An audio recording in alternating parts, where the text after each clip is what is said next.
What's up, tech fans from around the world? It's 6 a.m. here in Los Angeles, California. You're watching Tech of Tomorrow. I'm Eric, your host, and it's launch day for the brand new NVIDIA GeForce GTX Titan X. NVIDIA clearly states that this card is not for those who are on a meek budget. This is a card geared for those people who want to do overclocking and those people who don't care how much the damn card costs. They just want the best freaking shit they can get their hands on at the moment. And it's looking like the Titan X is going to be that bad boy. Now, not only is this brand new GPU, which is, by the way, is the GM200, it's replacing the GM204, I believe that was on the GTX 980. So it's a brand new architecture all the way redesigned from the ground up. And like I said, it's totally geared for overclocking. This thing actually has an 8-phase power converter built in the card. So you've got 6 phases of power dedicated to the GPU and another 2 that are dedicated to the memory. So this is going to be awesome. It's going to allow you to get that thing, pump it up, keep those voltages going without doing a bunch of modifications to the card. So that's some pretty awesome stuff. Also, DirectX 12 APIs supported across the board, and VXGI is this brand new technology that's coming out, which is going to allow game developers to do lighting effects in real time. So it means you don't have to do your lighting effects all canned and pre-rendered. It means they can be done pretty much like on the fly in the game. Now, I know the Unreal 4 engine is going to have this in them, and it's to be something that everybody's going to want to check out because obviously it's going to look awesome and badass. Now, with that said though, let's jump in and let's check out what the card looks like, the specs, how it performs, and at the end of the day, why you as a gamer, if you've got the cash, are going to want to get your hands on the brand new GeForce GTX Titan X. Visually, you guys can see the card looks pretty damn cool. It's got a glass plate window on the front, kind of like a cool case. Underneath that, you can see all of the heat fins and everything that keep the card cool. To the right, there's a single fan. We've got the nomenclature of the card, Titan, clearly marked along the edge of the card. You also see the GeForce GTX logo on the side. Now, as far as power requirements go, the card features a single 8-pin and a single 6-pin connector. It's also recommended that you use 600 watts or more as your power supply. As you move up the side of the card, you see the 2 SLI fingers. These are used to put your card in SLI mode in case you want to do that for getting even more kick-ass performance. As we flip around to the back side of the card, we can see all the components and everything. Now, being that it's a reference-based card, we don't see a backplate protector. Now, I know that other companies who make these, Asus, all the big companies, they're obviously going to make the card even more badass than this. But for now, this is what it looks like on the reference-based card. As we flip around to the back of the card, we can see the display outputs include 1 dual-link DVI, 1 HDMI, and 3 DisplayPort connectors. And last but not least, folks, for those people who are interested in what size this is, it's 10.5 inches long by 4 inches high by 2 inches wide.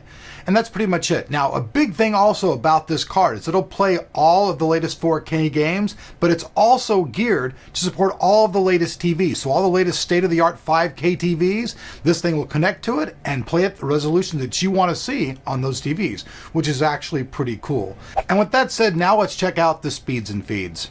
The beating heart of the new GeForce GTX Titan X is NVIDIA's latest GM200 GPU, and it's a beast. Pixel, vertex, and geometry shading duties are all handled by 3072 CUDA cores, while texture filtering is performed by 192 texture units. Texture filtering rate is 192 gigatexels a second.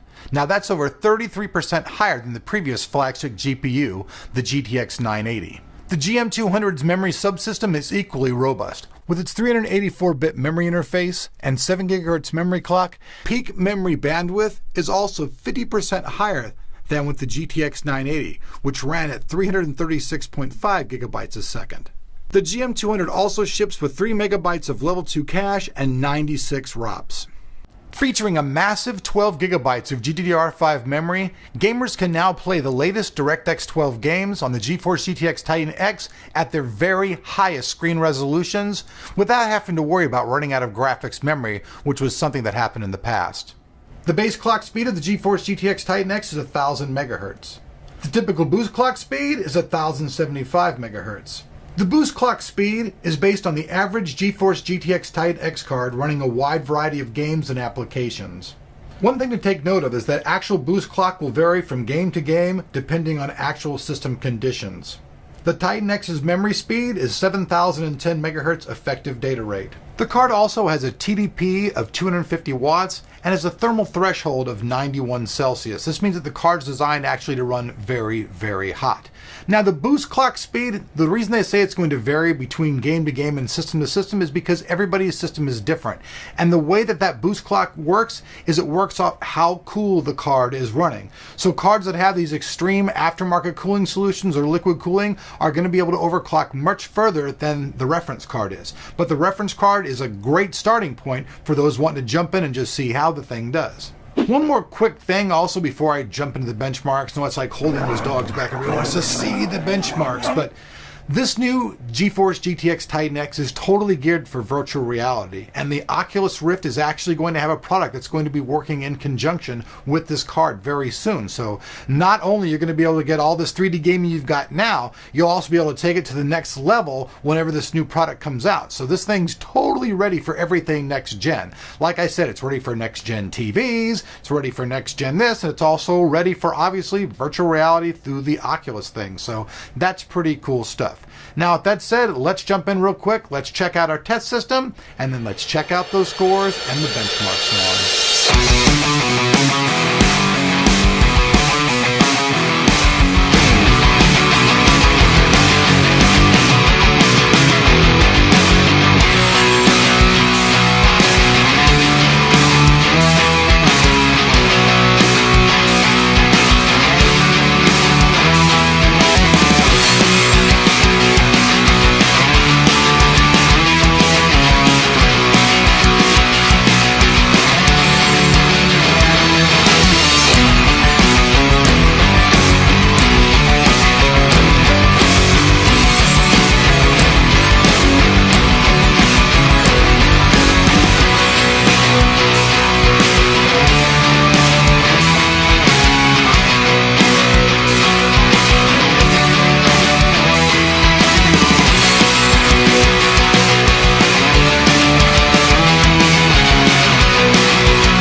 Alright folks, so there you guys have it.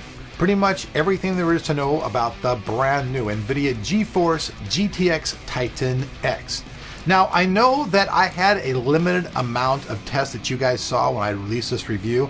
That being the case, I apologize for that, but a lot of my cards were actually lent out or being used in systems that we're developing right now. I apologize about that. I'm actually moving all the testing stuff back here to my lab. I built a brand new test system here, and so everything will be back here in my lab, and I promise I will bring you guys overclocking, tests against the 295X, and a bunch of other cards right here in the future, but this was launch day. I only had the card really for about 4 days, so I tried to get as much information, as much testing done in this time period. So I hope you guys are, pretty much happy this is still hit the like button. I apologize, but hey, I admit it. I just had very short time. I will do more for you guys in the future. But with that said, you guys can see that this card really is kicking butt. Doesn't even really run that hot. 42 Celsius under idle, 85 under full load. 91 is the threshold. That means this card has much more potential than I even put into it whatsoever. Now, we did do the test in 4K, so you guys can see how it does perform in 4K, and we did some of those tests in regular resolutions as well. But this thing really is probably the king of the ring right now. There's probably nothing that can touch it as far as single GPUs go at all. As far as single GPU cards go, NVIDIA once again has become the king of the ring. Now, this is pretty much to be expected. I know AMD fans are going to go to the next generation. I know. The next generation of AMD card may very well kick this card's ass. That's the name of the game. NVIDIA knows it just as well as I do and you do. So, but for right now, in this little frame time buffer in time, if you want to get a time capsule and come back to the day that NVIDIA reigned for the today, well, this will be one of those days, because at the moment, this card is the king of the ring. It's coming to the market at about $900. So, you know, it's pricey. Like I said earlier in the video, this thing is not for the meek of the wallet. It's meant for the gamer who wants to overclock the shit out of his card and just go crazy. Now, me personally, I'm going to be calling my friend Gabe over at SwiftTech, seeing if I can take this card, stick a water cooler in it, stick it in my gaming system back here behind me, and, I mean, we're closing the video out, so I guess I might as well tell you, the green system, finally took a dump on me. So replace with this system right here. We'll talk about it later. And you guys have been asking me for a PC gaming tour. I just want to say, guys, those guys who have stayed along this long, I'm going back to my PC roots. So there'll be much more PC stuff going on. So thanks for watching Tech of Tomorrow. I'm Elric. Like usual, more information about this card will be down there below that like button. Hopefully you'll hit it. And I love you folks and hope to see you guys back here on Tech of Tomorrow. So thanks for watching here on launch day of the brand new NVIDIA GeForce GTX Titan X.